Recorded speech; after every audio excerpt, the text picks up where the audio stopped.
Welcome jet boaters and race fans to day 6 of the 2019 World Jet Boat Championships here in Grande Prairie, Alberta. Today's video brought to you by Above and Beyond Compression.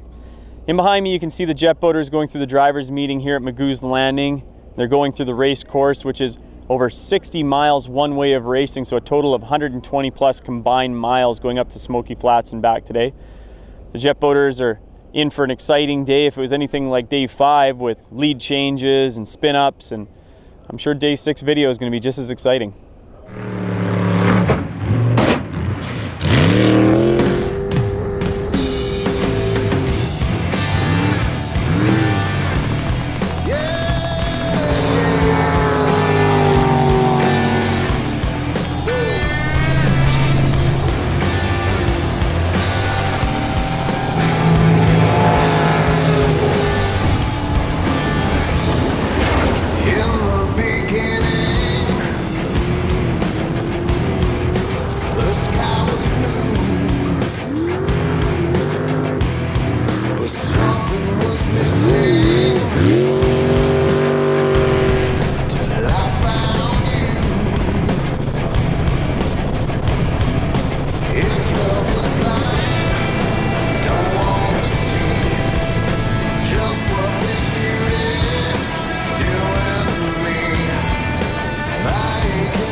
Jeremy currently sitting second overall in the unlimited class. You had a great start in Peace River. How are you going to keep reeling in Ross here in Grande Prairie and then heading into Taylor?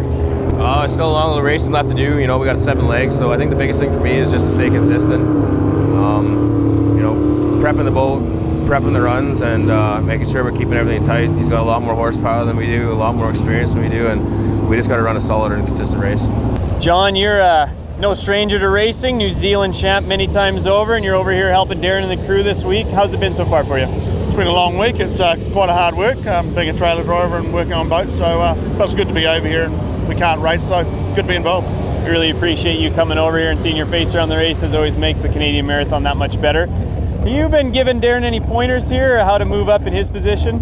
I've been trying to, but I don't think it's very good at listening to anyone. So, but look, yeah, it's a new boat for him and a new package. So they had a bad accident last year, and they're just getting their head around things. And one of the reasons I'm not racing is because of that as well. So yeah, that takes its time. What's in store for you in the future? We'll be back for the US next year. So either leave a boat here or come back and then look forward to New Zealand again. Awesome, John. Thanks very much for coming over. Thank you. A huge thanks to not only John, but all the international racers and their friends and families who've made the 2019 marathon as fantastic as it's been so far. And it's fitting that the first boat away and our current overall leader is an international racer from the US, Ross Schlotauer. And although our chopper had no chance of keeping up with Ross's 2,000 plus horsepower turbine boat, it was in fact the Kiwi team of Nigel Cromie and Bruce Alexander who set the fastest time for the upstream leg. Sitting right between Ross and Nigel in the second place overall is racer Jeremy Hand, and he's had an incredible showing with this beautiful turbine boat. You can't count out Rick Hollingworth in CDN1, who won the world's title last year they were held in Canada back in 2015. Rick seems to have got his fueling issues figured out and will now be trying to make up time on Jeremy, Nigel, and Ross.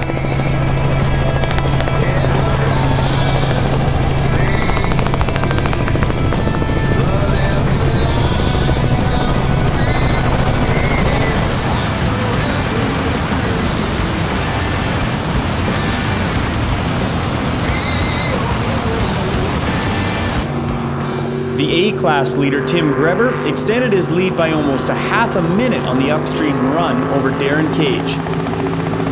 Tim has been running an extremely fast yet consistent marathon this year.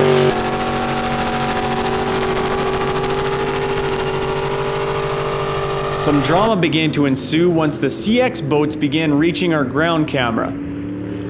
First with second place CX boat Tim Harding, missing the main water and hopping off a fairly dead and hard to read section of water. Jake Barney was too busy fixing the boat yesterday to pre-run, and he decided against going out the hard way from this dead channel. We lost a master battery switch, and could have been the battery, don't know. We changed battery switch, went through all the wiring. Hopefully we got her figured out. We'll see. We got no GPS, no notes. We never pre-ran, so it's gonna be a good day. Stacy Kelm was the next victim through the channel.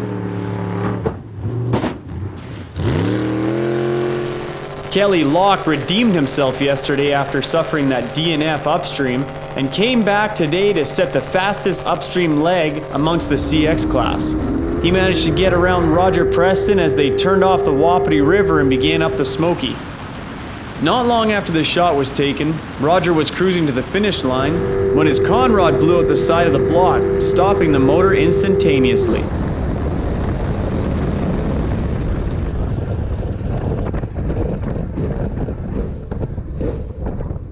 Well, we were nearly at the finish line, Mike. We're only a mile down from the bridge here, and we're cruising along 6,000 RPM, and she went back to zero and split second, and we were floating.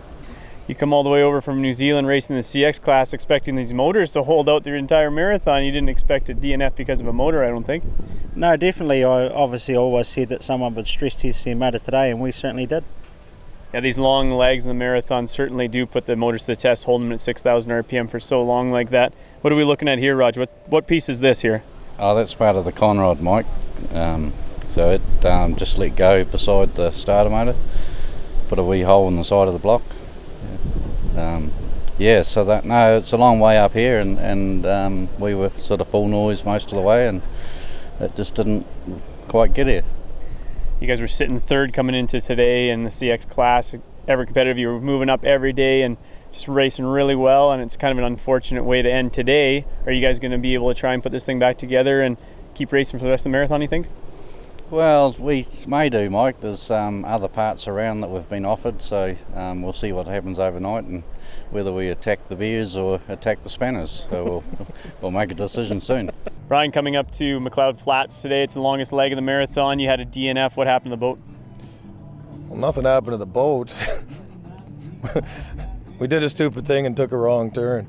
Or missed the turn, I guess you'd say. So we start downstream on the Wapiti, then you got to make a hard right, come up on the Smoky up to McLeod Flats here. You miss the turn. Yeah. And that happens. So navigator's fired. Now who do you got in the passenger seat? I don't know, this Kiwi wants to navigate for me now, so we'll see.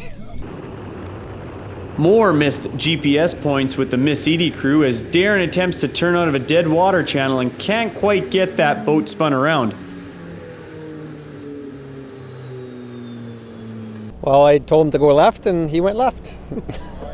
Maybe a little too soon, but yeah, we got a little scrambled, and we went in a bit too tight, and we were committed, so we had to get around and do some pushing. A 60-mile, 63-mile run like this, there's probably a lot of notes a navigator's got to make. We do. We ran it a couple times yesterday, and kind of thought I knew where I was going, but said we went in a little too deep too soon, and that was it.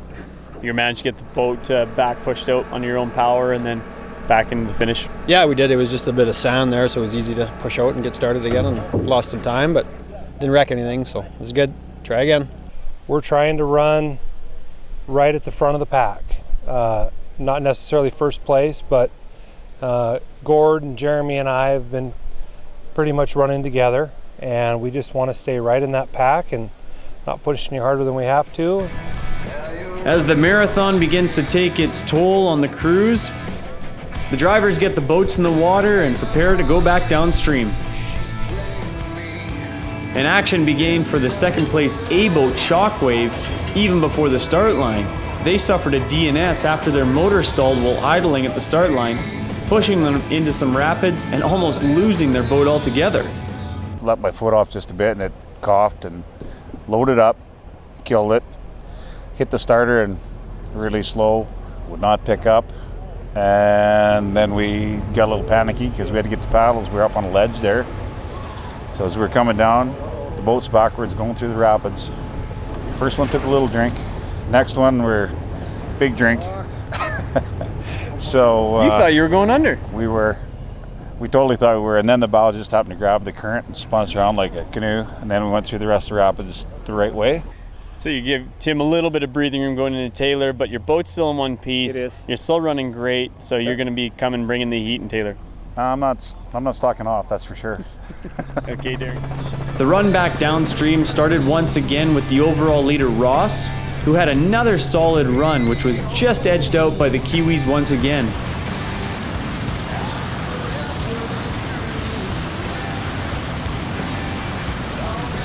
And once again, Jeremy Hand was having a great run heading downstream, when he suffers a mechanical issue, what we presume to be a gearbox related, leaving him stranded in the river with no chance of finishing. So now, with this unfortunate turn of events, the Kiwis jump into second place and will now be really putting the pedal down to try and catch Ross.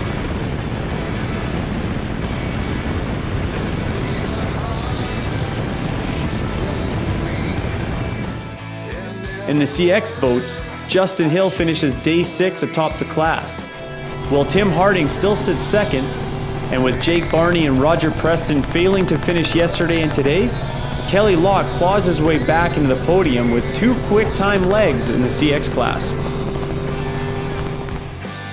3 FX class boats of Josh Inman, Josh Becker, and Gerald Gayton all suffered DNFs today, which left Tanner Froelich with an over 10-minute lead over Gerald going into Taylor. Following a DNS on the way up to McLeod Flats, the Just One More crew were able to get the mechanical issues fixed and back in the water for the downstream leg. The ring gear, so on the flex plate, the ring gear and the flex plate come loose and it just spins, so it wouldn't start the engine.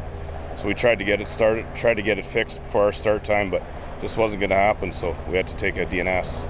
Oh, it's great to see your crew trailer the boat up here, and you're going to be running back downstream. Yeah, we're going to run back down. I got a great crew, so thanks for them. We are going to run again, and you never know, it ain't over till it's over. So that's the spirit. All right, Randy, thanks. Good luck in the rest of the marathon. Thank you.